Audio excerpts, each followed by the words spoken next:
Le soleil se noyait à l'horizon, incendiant la canopée infinie de la forêt guyanaise, de teintes orangées et d'un violet profond. En bas, le long de la crique sombre qui serpentait comme un anaconda endormi, la lumière peinait à percer l'épais plafond végétal. C'était un lieu de vert profond et d'ombre plus profonde encore.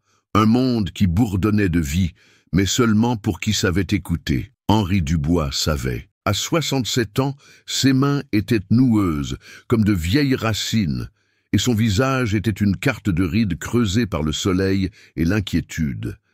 Il avait vécu toute sa vie dans ce carbet, cette simple cabane en bois, un point fixe et obstiné face au passage lent et destructeur du temps. La crique avait été sa source, sa compagne, son adversaire. Il connaissait ses humeurs, du doux murmure de la saison sèche à la furie rugissante des crues. Mais ce soir-là, quelque chose était différent. Le chœur habituel des cigales et des grenouilles n'avait pas commencé son concert. L'air était immobile, lourd, comme s'il retenait son souffle. Roux, le chien bâtard et nerveux d'Henri, était couché sur les planches usées de la terrasse.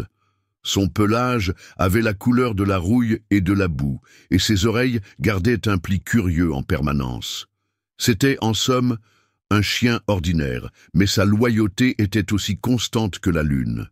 Ce soir, cependant, il n'était pas tranquille. Il releva la tête de ses pattes, sa truffe noire frémissant, humant l'air avec un gémissement bas, presque inaudible. Son regard était fixé sur la lisière dense de la forêt, où la rive disparaissait dans la pénombre. Henri finit de nettoyer le dernier poisson de la journée, ses gestes exercés et économes. Il jeta un œil à Roux. « Qu'est-ce qu'il y a, mon vieux ?» murmura-t-il, sa voix un grondement sourd. « Tu sens un coati qui prend la confiance ?» Roux ne répondit pas par son habituel battement de queue. Au lieu de cela, il se leva sans un bruit, le poil de son échine légèrement hérissé. Il fit un pas hésitant vers le bord de la terrasse, son corps une ligne tendue d'interrogation pointée droit vers l'eau noire et silencieuse. Un silence profond était tombé sur la propriété. Ce n'était pas le silence paisible d'une soirée tropicale, c'était un silence pesant, lourd d'attente. Le genre de silence qui précède l'éclair. Henri sentit un picotement dans sa nuque, un instinct primaire qu'il n'avait pas ressenti depuis des années. Il s'essuya les mains sur son pantalon de toile et s'approcha de la balustrade, ses yeux scrutant le paysage familier. Le carbet était une petite forteresse de solitude. Une simple pièce, un abri à bois rempli pour les nuits à venir et un petit poulailler clôturé où ses 4 poules caquetaient nerveusement. Au-delà de la fragile clôture de fil de fer qui marquait la limite de sa terre, la forêt ancestrale commençait. C'était un mur de verre et de noir impénétrable. Et ce soir, Henri sentait que quelque chose l'observait depuis l'autre côté de ce mur. Il tenta d'ignorer cette sensation. Les nerfs d'un vieil homme, peut-être. Vivre seul si longtemps pouvait rendre un homme paranoïaque. Probablement juste un pécari qui s'est égaré, dit-il à voix haute, plus pour se convaincre lui-même que le chien. Mais au moment où il parlait, Roux baissa la tête et émit un grognement bas et guttural qui sembla faire vibrer le bois même de la terrasse. C'était un son qu'Henri ne lui avait jamais entendu faire. Ce n'était pas un son d'avertissement. C'était un son de terreur. Henri recula à l'intérieur et verrouilla doucement la porte. Le clic métallique familier ne fit pas grand-chose pour apaiser le froid soudain qui s'était installé au plus profond de ses os. L'ombre était arrivée à la crique sombre. Le cœur de la nuit était une couverture étouffante. Henri était allongé sur son lit de camp, les yeux grands ouverts, fixant les fissures familières du plafond. Le sommeil était un pays lointain qu'il ne pouvait atteindre. Chaque craquement du vieux carbet, chaque bruissement de feuilles à l'extérieur semblait amplifié et sinistre. Roux était une statue silencieuse au pied de la porte, immobile, respirant à peine, une sentinelle en faction. Vers 2 heures du matin, un bruit brisa le calme. Il ne fut pas fort, mais il fut violent, un craquement sec de bois qui se brise, suivi d'une panique frénétique et caquetante venant du poulailler. Instantanément, Roux fut sur ses pattes, une volée d'aboiements secs et furieux jaillissant de sa poitrine. Le cœur d'Henri martelait ses côtes. Il attrapa le vieux fusil de chasse qu'il gardait appuyé contre le mur, ses mains étonnamment stables. Il chercha à tâtons la grosse lampe de poche sur la table de nuit, son faisceau traçant un chemin nerveux à travers l'air poussiéreux de la cabane.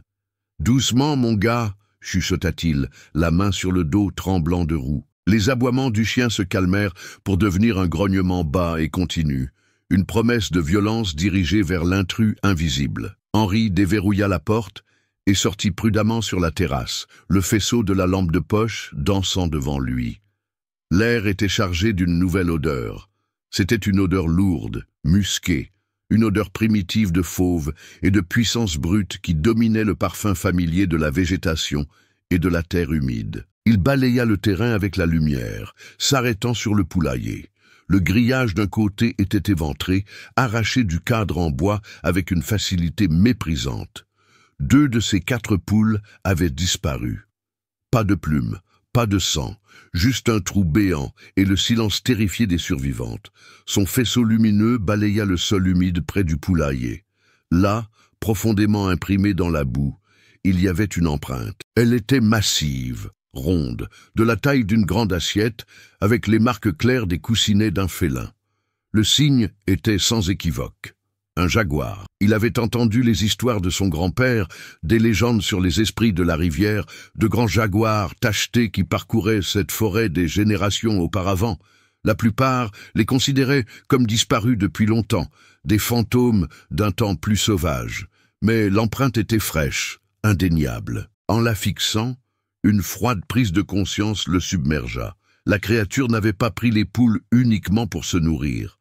C'était un test, une sonde de ses défenses. Elle était toujours là, dehors. Il releva le faisceau de la lampe, balayant lentement, méthodiquement, la ligne sombre des arbres au bord de sa propriété. Il fouilla l'obscurité impénétrable entre les arbres, le souffle coupé. Et puis, il les vit. Pendant une fraction de seconde, le faisceau capta 2 points de lumière, bas sur le sol, brillant d'un feu froid, jaune-vert. Ils le fixèrent depuis les ténèbres, sans ciller, intelligents. Puis, aussi vite qu'ils étaient apparus, ils s'évanouirent. Henri recula lentement, entraînant un roux stupéfait avec lui dans la cabane. Il claqua le verrou, son esprit tournant à plein régime. Ce n'était pas un prédateur ordinaire, il l'observait, le chassait. La veillée avait commencé, et Henri sut, avec la certitude d'un homme qui comprend les lois impitoyables de la jungle, qu'il n'était plus le maître de ce petit lopin de terre. Il était la proie. Le soleil se leva, mais n'apporta ni chaleur, ni réconfort. La lumière du jour semblait faible, une trêve temporaire dans une guerre déclarée à la faveur de l'obscurité.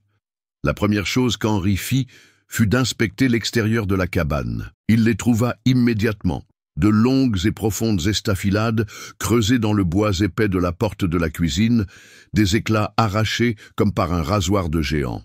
Le jaguar était monté sur sa terrasse. Il avait testé la solidité de sa maison pendant que lui et Roux montèrent la garde à l'intérieur. Une pensée glaçante s'insinua dans son esprit. Ce n'était pas un animal mu uniquement par la faim. Un prédateur affamé aurait été plus désordonné, plus direct. Ceci semblait différent, calculé, territorial. Il était un intrus sur son domaine et la bête était là pour le récupérer. Le sentiment d'être prisonnier dans sa propre maison se solidifia. La crique, son ami de toujours, lui semblait maintenant un fossé, le piégeant sur une île avec un monstre. La forêt, son sanctuaire, était devenue une cage. Il passa la journée dans une frénésie d'activité nerveuse, un homme se préparant pour un siège. Il traîna son lourd établi devant la porte principale. Il cloua d'épaisses planches sur la petite fenêtre de la cuisine, sacrifiant la lumière pour une fraction de sécurité supplémentaire. Chaque bruit de l'extérieur, une branche qui tombe, le cri d'un oiseau, le faisait sursauter. Roux le suivait à chaque mouvement, une extension silencieuse et poilue de la propre anxiété d'Henri. Le chien refusait de sortir pour faire ses besoins, gémissant à la porte et se retirant au centre de la pièce. Alors que le crépuscule recommençait à tomber, une nouvelle et lourde angoisse remplit la cabane. La première nuit avait été un choc. Cette deuxième nuit était une entrée consciente dans une terreur connue. Henri s'assit dans son fauteuil usé, le fusil sur ses genoux, les yeux fixés sur la fenêtre barricadée. Il ne prit pas la peine d'allumer une lampe. L'obscurité semblait plus sûre, un manteau derrière lequel se cacher. Et puis, il apparut, non pas comme une paire d'yeux brillants, mais comme une silhouette complète, sortant de la lisière de la forêt dans la clairière éclairée par la lune. Il se déplaçait avec une grâce liquide, qui était à la fois belle et terrifiante. Un corps long et musclé, une tête massive, une robe d'or brunie couverte d'un motif de rosette noire. Il était plus grand que n'importe quel jaguar qu'il avait vu en photo.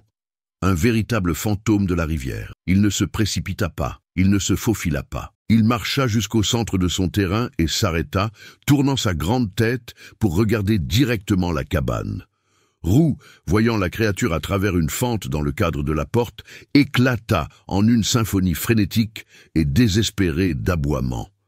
Il se jeta contre la porte, essayant de sortir, de relever le défi. Henri attrapa une poêle en fonte du foyer et se mit à la frapper contre la cheminée en pierre, le vacarme un cri désespéré et métallique dans la nuit. « Attends d'ici, fiche le camp !» hurla-t-il, la voix brisée. Le jaguar resta totalement impassible. Il observa la cabane, écouta le bruit, puis, avec une terrifiante démonstration de puissance désinvolte, il se coucha dans l'herbe. Il plaça ses pattes sous sa poitrine, sa queue donnant un lent et paresseux balancement. Il n'allait nulle part. Il attendait, observait. Sa patience était une arme, un outil psychologique conçu pour le briser. Le message était clair. C'est ma terre. Tu es ici parce que je le permets, et c'est moi qui déciderai quand cela se terminera. Le sang d'Henri se glaça. Le siège était entré dans une nouvelle phase, une phase de torture. C'était une bataille de volonté, et il sentait la sienne commencer à s'effilocher. L'impasse dura des heures qui semblèrent des vies entières.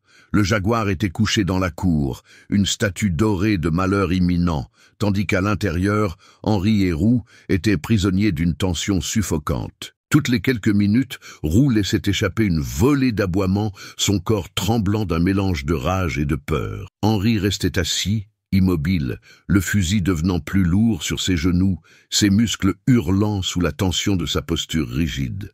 Quelque temps après minuit, le jaguar se leva, il ne s'étira ni ne bâilla.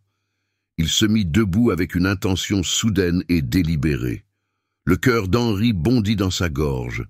Ça y est. Mais au lieu de charger la porte, le grand félin commença à tourner autour de la cabane. Il se déplaçait avec une confiance silencieuse et fluide, un prédateur cartographiant chaque angle de l'enclos de sa proie. Henri se précipitait de fenêtre en fenêtre, essayant de le garder en vue, ses pieds en chaussettes se déplaçant sans bruit sur le plancher de bois froid. Il vit son ombre passer devant la fenêtre barricadée de la cuisine, puis entendit ses griffes faire un léger bruit de grattement contre le mur arrière. Il testait chaque centimètre, cherchant une faiblesse. La faim arriva avec une explosion de violence plus rapide qu'Henri n'aurait pu l'imaginer. Avec un rugissement guttural qui sembla ébranler les fondations mêmes de la cabane, le jaguar n'attaqua ni la porte ni les murs. Il lança son corps immense directement sur la fenêtre principale. La vieille vitre vola en éclats vers l'intérieur en une pluie de tessons scintillants. Le cadre en bois se fendit et se brisa, incapable de résister aux 90 kilos de fureur concentrée. Avant même qu'Henri ne puisse lever son fusil, le fantôme était à l'intérieur de sa maison. La petite cabane fut plongée dans le chaos.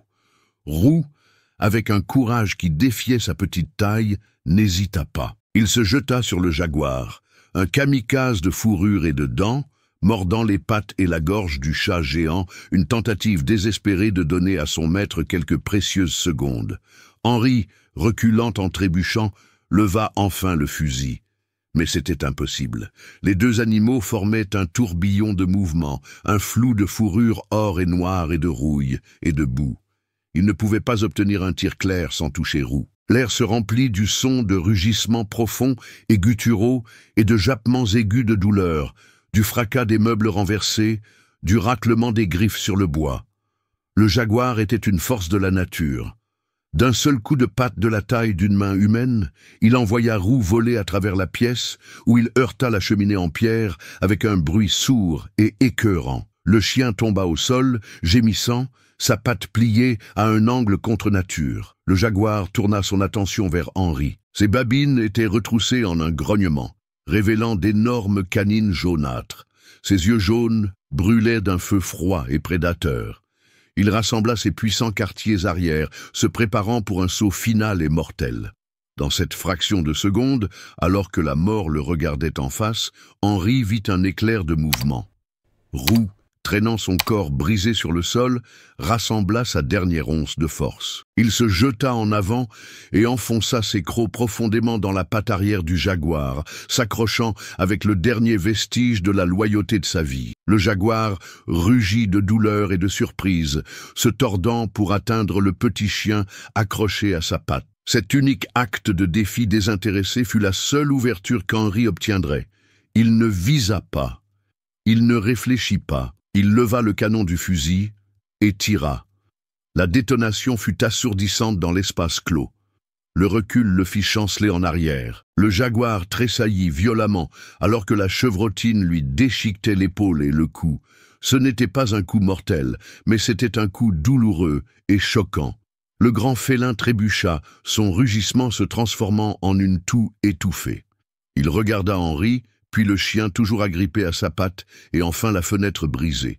Le combat, la résistance inattendue, lui avait trop coûté. Avec un dernier grognement hargneux, il se débarrassa de Roux, sauta avec une agilité surprenante à travers la fenêtre cassée et disparut dans la nuit. Le silence s'abattit sur la cabane, un silence plus profond et plus terrible que tous ceux qui l'avaient précédé.